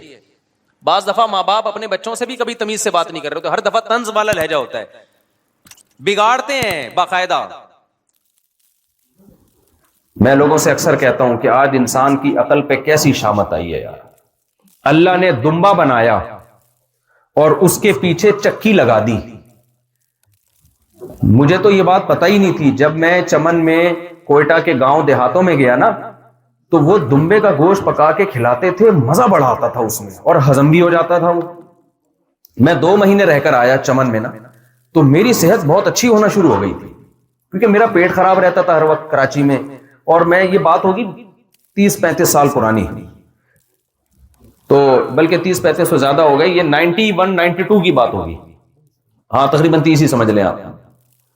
تو میرا پیٹ 95-96 کی بات ہے, تو میرا پیٹ رہتا تھا خراب, اور میں باریک سا ہو گیا, دبلا, ایسے لگتا تھا جیسے کوئی یرقان کا مریض ہوتا ہے. یہ میں نوجوانوں کو بتا رہا ہوں صحت کا نسخہ. دوائیں کھا کھا کے ہر وقت کھانسی, ہر وقت کھانسی. جو مجھے دیکھتے بولتے کوئی شاید پیلیا کا مریض ہے. اتنی طبیعت خراب, کھانسی, نزلہ, اور دبلا پتلا بالکل. بہت ٹینشن, حکیموں کے پاس گیا, ڈاکٹروں کے پاس گیا, ٹھیک ہونے کا نام بولو نہیں, پیٹ ہی خراب. خیر ان دنوں میں چمن میں دورہ صرف دورہ نحو کوئی ہمارے استاذ تھے, تو علاج کی نیت سے نہیں, میں 2 مہینے کے لیے وہاں گیا. شدید سردی میں, دسمبر جنوری میں. لوگوں نے منع بھی کیا, تم اپنی صحت تو دیکھو, صحت تو دیکھو. اور اس میں جا کہاں رہے ہو چمن میں؟ دسمبر میں کون چمن کوئٹہ جاتا ہے, اتنی شدید سردی ہے. مجھے شوق تھا, میں نے کہا نہیں بھائی وہاں کچھ کورس ہو رہا ہے, میں جاؤں گا. میں جب گیا تو وہاں مجھے ایک عالم ملے, انہوں نے میری صحت دیکھی, انہوں نے کہا اس صحت میں یہ سردی بالکل بھی آپ پہ سوٹ نہیں کرتی, واپس نکل جاؤ. آپ کی, مجھے کھانسی ہو رہی تھی, نزلہ ہو رہا تھا, سر بھاری رہتا تھا, پیٹ ہر وقت خراب رہتا تھا. انہوں نے کہا بیٹا تمہاری صحت صحیح نہیں ہے. میں نے کہا نہیں, میں آیا ہوں, میں یہاں ابھی 2 مہینے پڑھ کے جاؤں گا. کمال کی بات یہ ہے کہ میں جب وہاں ٹھہرا ہوں تو ایک ہی دن میں میری صحت ٹھیک ہونا شروع ہو گئی. میں بلا مبالغہ کہہ سکتا ہوں, بہت زیادہ اگر ڈیلے کروں نا تو 48 گھنٹے, 2 دن میں کھانسی بالکل ختم. 2 دن میں کھانسی کیا ہو گئی؟ بالکل ختم. کوئی کھانسی کا سیرپ نہیں, کوئی میڈیسن نہیں, جو دوائیں تھی وہ تو ویسے ہی چھوٹ گئی. نزلہ بالکل بولے ختم. میں نے کہا یہ ہو کیا رہا ہے میرے ساتھ, ٹھیک کیوں ہو رہا, مجھے تو بیمار ہونا چاہیے. کھا کیا رہے ہیں؟ دمبے, لوبیا کھا رہے ہیں اور دمبا کھا رہے ہیں. اچھا دمبا کھا رہے ہیں تو دمبا بھی بڑا مزے کا ہوتا تھا. اب کیا ہوا کہ دودھ کی چائے بھی نہیں تھی, صرف گرین ٹی تھی وہاں پہ. 2 مہینے بعد جب میں آیا ہوں, میں لال ٹماٹر اور ایسا موٹا تازہ, ایسے لگ رہا تھا قربانی کے لیے تیار کیا کسی نے اپنے فارم میں. ہوتے ہیں نا ہمارے یہاں تیار نہیں ہوتے. بڑی زبردست صحت میری ہو گئی, اور ویسے بھی میں کھانسی وانسی سب مارکیٹ سے کیا ہو گئی, شارٹ. اچھا رمضان میں آیا میں اپنے گھر نا, 2 مہینے بعد رمضان شروع ہو چکا تھا, روزہ تھا میرا. میں گھر آیا ہوں اور میں نے گھر میں آ کے جو پہلی افطاری کی ہے, اس کے بعد میرا پیٹ دوبارہ اسی پوزیشن پہ آنا شروع ہو گیا جس پوزیشن پہ میں چھوڑ کر گیا. 4 دنوں میں دوبارہ, 4 دن تو نہیں, تھوڑا ٹائم لگا, لیکن دوبارہ کھانسی. میں نے کہا بھائی ڈاکٹروں حکیموں کو رکھو ایک طرف, یہ غور کرو یہ ہوا کیا ہے. 2 مہینے میں اتنا موٹا تازہ ہو گیا. اور ایسا لال ٹماٹر، مجھے لوگ کہتے تھے کہ کوئی چہرے پہ میک اپ کیا ہوا ہے اس نے، یعنی یہ نوبت آ گئی تھی، کیونکہ پرانا بھی دیکھا تھا نا میں، نیا جب ریپیئر ہو کے آیا ہوں، انہوں نے بولا یار یہ کچھ گڑبڑ کر رہا ہے، اس کا چہرہ ایسا لال کیسے ہو گیا، حالانکہ وہ اوریجنل تھا، تو خون دوڑ رہا تھا ایسے چہرے میں اور آنکھوں میں. تو میں آپ کو بتاتا ہوں ہوا کیا، یہ اللہ کی پروڈکٹ کا بتا رہا ہوں آپ کو، یہ میں اپنی تعریفیں یا اپنے تجربے شیئر کرنا مقصد نہیں ہے، صحت میرا ٹاپک نہیں ہے، تو حکیم اور ڈاکٹروں کا ٹاپک ہے، لیکن کچھ عبرت کی چیزیں ہوتی ہیں جو ہر ایک کو فائدہ پہنچاتی ہیں. میں نے کیا کیا اصل میں آپ بتاتا ہوں، جب وہ دمبا پکا کے مجھے کھلاتے تھے تو میں کہتے تھے یار اتنا مزے کا اور اتنا گوشت ہم کھا رہے ہیں، ہضم بھی ہو رہا ہے. میں نے کہا ان کے کچن میں جا کے دیکھو کون سا کوکنگ آئل یہ استعمال کر رہے ہیں، کیونکہ آئل بہت ہوتا تھا، اس میں تیر رہا ہوتا تھا. میں باورچی کے پاس گیا، میں نے کہا بھائی اس طرح ماچھے انڈی والا انخا دے دیغت مغت خو ندی کڑے. اس نے کہا کوئی دیغت مغت کی ضرورت نہیں ہے. میں نے کہا یار وہ ذرا گھی کا ڈبہ دکھا اور مسالے دکھا کون سے ڈال رہا ہے. اس نے کہا مسالے وسالے تو ہم ڈالتے ہی نہیں ہیں، صرف تھوڑا سا نمک اور کالی مرچ بس، اور کوئی مسالہ نہیں. ٹیسٹ کہاں سے آ رہا ہے؟ انہوں نے کہا اسی کا ٹیسٹ ہے، بس یہی مسالہ ہے. میں نے کہا بھائی گھی کا ڈبہ دکھا. اس نے کہا گھی کا ڈبہ کہاں سے آ گیا، گھی بھی میں تھوڑی پکاتے ہم، کوئی کوکنگ آئل نہیں ہے. میں نے کہا پھر یہ کیسے؟ انہوں نے کہا بھائی دمبا ہے تو اس میں چربی ہوتی ہے نا، وہی چربی میں پکتا ہے. اچھا ہم چربی یوں بھی اٹھا اٹھا کے بھی کھایا کرتے تھے، اتنی مزے کی لگتی تھی. اس وقت تو مجھے تھوڑا صحت کے بارے میں زیادہ نالج تھی نہیں. بعد میں جب میں نے غور کیا، اچھا پیٹ بھی خراب نہیں ہو رہا، صحت بھی اچھی ہو رہی ہے، ہضم بھی ہو رہا ہے، ورنہ ڈاکٹر تو کہتے ہیں چربی کے قریب مت جانا، کولیسٹرول پیدا ہوگا اور یہ ہو جائے گا اور وہ ہو جائے گا. میں نے کہا ڈاکٹروں کی ایسی کی بولو تیسی. میں نے گھر میں تجربہ کیا، جب میں چربی میں کھانا پکا کے کھا رہا ہوں، جسم کو لگ بھی رہا ہے، صحت بھی اچھی بن رہی ہے. اور جب کوکنگ آئل جو چربی سے مہنگا اور بڑی بڑی کمپنیوں کے لیبل لگے ہوئے ہیں اس میں پکا کے کھاؤ تو وہی پیٹ کا بیڑا غرق ہو رہا ہے جو 2 مہینے پہلے تھے. اور جب مسالے ڈالو، دیکھو یہاں مسالے میں اور ادھر کے مسالوں میں فرق ہے. یہاں مسالے میں چیز پکی ہوئی پیٹ نہیں خراب کرتی. پاکستان میں کتنی اچھی کمپنی کا مسالہ ڈالو، جس کا پیٹ حساس ہے، گلا حساس ہے، فوراً پتہ چل جائے گا گڑبڑ ہے. تو کچھ عجیب عجیب چیزیں مسالوں میں ڈل رہی ہیں. میں آپ کو بتا دوں ساری زندگی ڈاکٹر اور حکیموں سے بچے رہو گے. پاکستان میں مجھے یہاں کا زیادہ معلومات نہیں ہے، لیکن حقیقت ہے یہاں بھی پیکنگ کی چیزیں چھوڑ دو، بس جو اللہ نے پروڈکٹ ہمارے لیے پیدا کی ہے نا، اس سے بہتر کوئی چیز.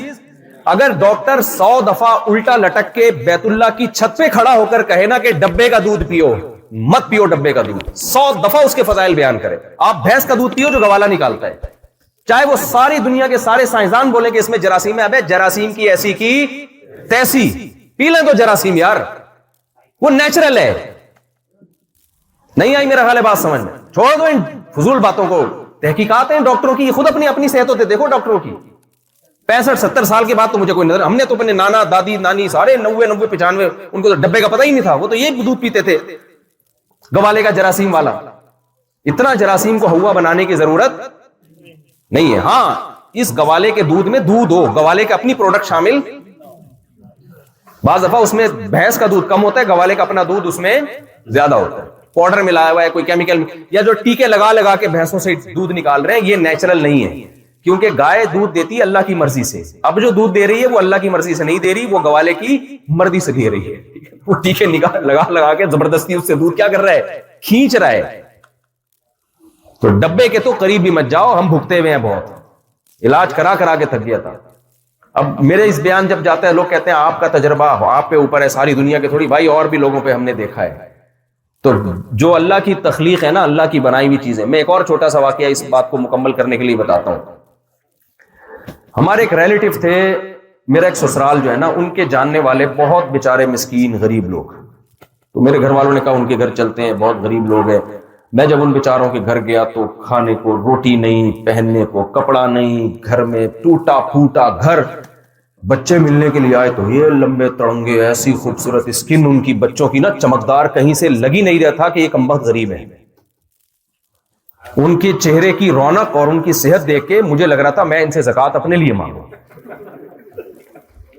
کہ یار آپ کو تو کچھ اضافی کھانے کو کیا کہے. بھائی موٹا فقیر اور دبلا حکیم، اس پہ کبھی اعتماد کرنا چاہیے. ابے حکیم اگر تو خود اتنی صحت کا ہے تو کیوں اتنا پتلا ہے؟ اور موٹا فقیر کا مطلب تو اضافی کھانے کو مل رہا ہے تبھی تو موٹا ہوا ہے، تو فقیر کہاں سے ہو گیا؟ تو میں نے کہا بھائی یہ جو مسئلہ ہے نا، یہ بندہ، یہ گھر والے جو ہے اتنے صحت مند ماشاءاللہ، اور بیماریاں بھی نہیں تھی. میں چونکہ وہ 2 مہینے بھگت کے آ چکا تھا نا، دمبے کی چربی پھوڑ پھاڑ کے آیا ہوا تھا میں، تو میرے ذہن میں وہ واقعہ بھی تھا. تو میں نے پوچھا بھائی یہ لوگ کھاتے کیا ہیں؟ تو وہ ان کی جو والدہ تھیں بچوں کی، انہوں نے بتایا بیٹا ہم تو غریب لوگ ہیں، ہمیں تو یہ ڈالڈا اور یہ کوکنگ آئل خریدنے کے پیسے نہیں ہیں. ہم بقرعید میں یہ کرتے ہیں کہ جو جانور ذبح ہوتے ہیں نا رشتہ داروں میں، ان سے ہم جا کے چربی لے لیتے ہیں رشتہ داروں سے. وہ چربی کو ہم پگھلا کے ڈبوں میں جمع، پورے سال ہم غریب بیچارے وہی چربی کھاتے ہیں. مجھے وہی چربی یاد آ گئی. کون سی چربی؟ وہ جو ہم نے میں نے کہا اصل میں غریب تو وہ ہے جو بیچارہ ڈالڈا اور کوکنگ آئل کھا رہا ہے، جو چربی کھا رہا ہے وہ غریب نہیں ہے. اور قرآن سے بھی ثابت ہے، قرآن سے، قرآن مجید کیا کہتا ہے؟ اللہ کہتے ہیں ہم نے یہودیوں کے برے اعمال کی وجہ سے یہودیوں پہ چربی کو حرام کر دیا تھا. یار چربی میں کوئی خاص بات تھی جو گناہوں کی سزا میں کیا حرام ہو رہی ہے؟ چربی حرام ہو رہی ہے. اب ڈاکٹر جو آج کل رپورٹیں پیش کر رہے ہیں چربی نہیں کھاؤ، ایکچولی کوکنگ آئل جو یہ ٹوپی ڈرامہ جو آج کل چل رہا ہے، تو ڈاکٹر اگر قرآن کی آیتیں پڑھے اس کو تو قرآن پہ اعتراض ہوگا کہ اللہ تو نے یہودیوں کو بڑی زبردست سزا دی، اس سے تو ان کی صحتیں کیا ہو گئی ہوں گی؟ بہترین، کیونکہ چربی کیا ہو گئی؟ اب چربی حرام ہوگی تو کس میں کھانا پکا کے؟ سرسوں کے تیل میں ہی پکائیں گے نا، یا تو سرسوں کے تیل میں پکائیں گے، زیتون کے تیل میں حالانکہ زیتون کے تیل ویسے کچا کھائیں، پکانے کا نہیں ہے وہ. پکانا پکائیں گے کس میں؟ کوکنگ کس میں ہوگی؟ تو چربی تو ہو گئی بیچاروں پہ حرام. ظاہر ہے ڈالڈا پہ ہی آنا تھا ان لوگوں نے، ہو سکتا ہے انہی یہودیوں نے یہ کوکنگ آئل ایجاد کی ہوں کہ ہم پہ تو چربی حرام ہو گئی، اب چلو پبلک کو کیا کھلاؤ، کوکنگ آئل پہ ڈال دو، یہ جو آج کل آ رہا ہے. تو اللہ میاں نے اگر چربی حرام کی ہے نا سزا کے طور پر، اس کا مطلب چربی میں کوئی خاص چیز بولو ہے. ہاں یہ بات ضرور ہے، ایسا نہ ہو آپ چربی پھوڑنا شروع کر دیں. جب انسان کھائے گا چربی تو کام بھی چربی والے ہونے چاہیے. جب آپ کی خوراک گوشت ہوتی ہے تو اسٹائل بھی گوشت خوروں کا ہونا چاہیے. کھا آپ گوشت اور چربی رہے ہو، اسٹائل بکریوں والا لائف اسٹائل، تو پھر یہ خوراک آپ ایڈجسٹ. دیکھو جتنے بھی جانور جو گوشت اور چربی کھاتے ہیں ان کا لائف اسٹائل دیکھو، شیر گھاس کھاتا ہے یا گوشت اور چربی کھاتا ہے؟ تو اسٹائل کیسا ہے اس کا؟ دھاڑ بھی، دوڑتا بھی ہے، یہ نہیں کہ سارا دن پڑا رہے. شکار کرتا ہے، جنگ کرتا ہے، لڑتا ہے، 4 8 شیرنیوں کو ایک ٹائم پہ پالتا ہے. بکری کا یہ اسٹائل نہیں ہے، بکری گھاس کھاتی ہے بیچاری، میں کرتی ہے. تو اگر آپ گوشت کھاؤ گے تو آپ کے لیے بھاگنا، دوڑنا اور شادیاں معذرت کے ساتھ، یہ ساری چیزیں کیا ہیں؟ بولو کام. پھر وہی، یہ جو بعض لوگوں کو چربی کھا کے نقصان ہوتا ہے نا، یہ چربی کی وجہ سے نہیں ہوتا، اور ڈاکٹر منع بھی اس لیے کر دیتے ہیں کہ ان کا کھا تو وہ چربی رہے ہیں، لائف اسٹائل ان کا گوشت خوروں جیسا نہیں ہے. سارا دن آفس کے سامنے کمپیوٹر پہ ٹھش پش بٹن دباتے رہیں گے بیٹھ کے، اور کوئی کام دھندا ہوتا نہیں ہے. تو پھر ظاہر ہے جب پراٹھے وراٹھے پھوڑیں گے چربی کے اور چربی کھائیں گے تو ایک دن دھماکے کے ساتھ پھٹ پھٹا کے ہلاک. ایسے ہی جیسے غبارے میں ہوا بھر رہے ہو اور ہوا نکلنے کا راستہ ہے نہیں، تو غبارہ تو پھٹ کے برباد ہو جائے گا نا. تو پھر ایسے لوگوں کے لیے پھر بہتر یہی ہے کہ وہ صرف خربوزے پہ گزارا کریں، جو سارا دن پڑے رہتے ہیں، نہ ہلتے ہیں نہ جلتے ہیں اور شادی بھی نہیں کرتے. تو وہ ان کے لیے بہتر یہی ہے کہ وہ کیا کھایا کریں بھائی؟ گھاس. ان کے لیے دودھ مکھن بولو نہیں. اور آخری بات کر کے بس میں اپنے ٹاپک کو سمیٹتا ہوں. پھر مجھے ایک بات جب میں سوچتا ہوں تو پھر دلائل بھی آتے ہیں دماغ میں. پھر مجھے ایک بات یاد آئی، میں نے کہا یار ہم لوگ کتنے بیوقوف ہیں، کتنے زندگی ہم نے تباہ کر دی ہے کوکنگ آئل کھاتے کھاتے. ایک کامن سینس کی بات ہے کہ اللہ میاں نے، اچھا وہ کہتے ہیں وہ جو دمبے کے پیچھے چربی ہوتی ہے نا چمن میں، انہوں نے کہا کہ اس چربی میں ہم پکاتے ہیں، وہ چکی جو ہے نا اسی چکی میں گوشت پکتا ہے. میرے دماغ میں دلیل آئی کہ اللہ بار بار ان جانوروں کی نعمت بیان کرتا ہے کہ یہ دمبا میں نے کس کے لیے پیدا کیا؟ تمہارے لیے. اس کا اون سے بھی فائدہ اٹھاؤ، اس کے گوشت سے بھی. تو اتنی بڑی چکی جو دمبے کے پیچھے لٹکا دی، کیا وہ دمبے کے فائدے کے لیے؟ بولو نا. اصل میں وہ قدرت کی طرف سے سائن ہے کہ یہ جو دمبا یہ جو گوشت ہے نا، یہ جس گھی میں پکے گا، یہ ڈبہ کمپنی کی طرف سے فری ہے. نہیں آئی بات؟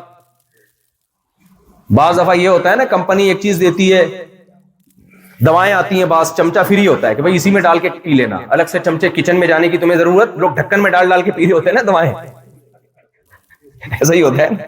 ہم لوگ تو ایسے ہی کرتے تھے, بھائی دوا چمچ کون لینے جائے گا, سست قوم ہے نا ہماری قوم, تو وہیں ہلایا وہیں ڈھکن میں پی گیا. وہ ڈھکن گندا ہوتا رہتا ہے, جھوٹا ہوتا رہتا ہے, اس میں تھوک جاتا ہے. تو کمپنی کیا کرتی ہے, سست لوگوں کے لیے ایک الگ سے چمچ ڈال دیتی ہے. تو اللہ میاں نے کیا کیا, غریبوں کے لیے بلکہ امیروں کے لیے بھی, انسانوں کے لیے اللہ نے کیا کہا کہ بھائی دمبا پکانے کے لیے تمہیں جانا پڑے گا کوکنگ آئل کے لیے ادھر ادھر, نہ اس کے پیچھے گھی کا ڈبہ میں نے پہلے سے لگا دیا. اور وہ بیچارہ اتنے بڑے ڈبے کو ساری عمر لے کے گھومتا ہے, اتنا بوجھ ہے. آپ وہ چربی کاٹ دیں نا تو دمبے کو بڑا ریلیکس ہوگا, وہ یار اچھا بلا خام خاموں میں وہ کہیں چھلانگ لگاتا ہے, وہ اچھل کے ٹرک کر کے لگتا ہے, اس کے ہر طرح کی ٹینشن ہے اس ڈبے میں. لیکن اللہ میاں نے کہا یہ ٹینشن تو اٹھائے گا, کیونکہ میں نے تجھے تیرے لیے پیدا نہیں کیا, میں نے تجھے انسانوں کے لیے پیدا کیا. لیکن انسانوں کو کمپنیوں نے بنا دیا الو. کمپنی نے بولا نا ایکچولی یہ جراثیم ہوتے ہیں, ایکچولی کولیسٹرول اور ایکچولی ٹوپیڈراما, یہ جو تیزاب سے دھلا ہوا آئل ہے نا جو چمک رہا ہے, حالانکہ وہ چمک اس لیے رہا ہے پتہ نہیں کون کون سے کیمیکل ڈال کے اس کو دھویا انہوں نے. یہ ہے اصل آپ کی صحت کے لیے. اور اس میں ایڈورٹائزمنٹ میں اچھلتے کودتے بچے بھی دکھا رہے ہیں کہ بچے نے وہ کوکنگ آئل کا پکا ہوا کھانا کھایا اور ایسے بھاگ رہا ہے, دوڑ رہا ہے, اور میاں بیوی مسکرا کے ایک دوسرے کو لقمے کھلا رہے ہیں, یہ آئل کھاؤ گے تو آپ میں محبت پیدا ہو جائے گی. اس سے محبت پیدا نہیں ہوگی.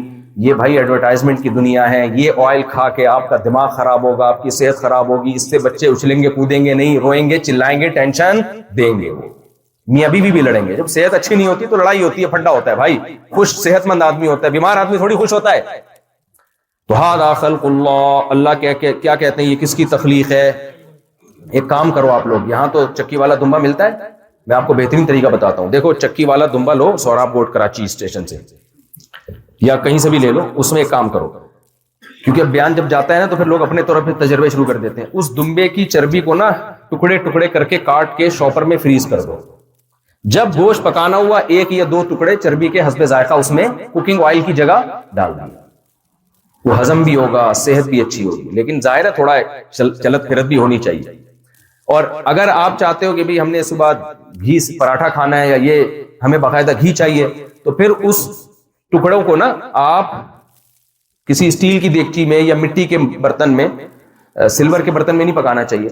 اس میں آپ نے اس کو ہلکی آنچ پہ گرم کیا, جیسے جیسے جو پگھلتی رہی نا اس کو الگ کرتے رہو. لوگ غلطی یہ کرتے ہیں کہ ایک ہی دفعہ میں پوری پگھلاتے ہیں اور جل جاتی ہے وہ. تو جیسے جیسے جب وہ ہلکی آنچ پہ آپ دیکھو گے نا اس سے گھی نکلنا شروع ہوا تو وہ فوراً کیا کرتے رہو, سائڈ یعنی الگ برتن میں ڈالتے رہو, کیونکہ جو نکل جاتا ہے اس کو مزید ہیٹ دو گے تو وہ جل جائے گا, خراب ہو جائے گا. تو اس کو نکالتے رہو. اور وہ مرتبان میں شیشے کے یا چینی کے مرتبان میں آپ نے کیا کر لیا, سیف. وہ پورے سال کھاؤ. جب بھی کہیں آپ کو تڑکا لگانا ہے کسی چیز کا, ہوتا ہے نا, ہم تو یہ جمانی پتہ نہیں تڑکے لگاتے ہیں کہ نہیں لگاتے, تو ہم تو ہر چیز میں تڑکا لگا کے کھاتے ہیں کہ نہیں کھاتے. تو تڑکا لگانے کے لیے وہ گھی استعمال کرو. دیکھو سر کے بال نکلنا شروع ہو جائیں گے آپ کے, گنجے مجھے دعائیں دیں گے. تو جو چیز مارکیٹ سے مل رہی ہے نا اس سے ہمیشہ کے لیے توبہ کرو, چاہے ڈاکٹر کتنے فضائل بیان کر رہا ہو. خیر میں اپنی بات کی طرف آتا ہوں. تو دیکھو ایک اللہ نے گھی کا ڈبہ دمبے کے پیچھے لگا دیا, اور ایک ہمارے سائنٹسٹ اور ڈاکٹر ریکمینڈ کر رہے ہیں. تو ڈاکٹروں کی چیزیں تو میں نے استعمال کر کے دیکھی, ہمیں کوئی فائدہ نہیں ہوا. جب اللہ میاں نے جو دمبا بنایا میرے لیے, اللہ نے کہا 2 مہینے ذرا یہ کھا کے دیکھ, ساری بیماریاں مارکیٹ سے کیا ہو گئیں, شارٹ. تو اللہ کہتے ہیں ھذا خلق اللہ, قرآن میں کہتے ہیں یہ کس کی تخلیق ہے, اللہ کی تخلیق. فارونی ماذا خلق الذین من دونی, لاؤ میرے علاوہ جس نے جو پیدا کیا ہے ذرا وہ بھی تو لے کر آؤ نا, کوئی نہیں لا سکتا اللہ کے مقابلے میں. تو یہ اللہ کی نشانیاں ہیں جس سے ہمیں اللہ کے ہونے کا بولو پتہ چل جائے.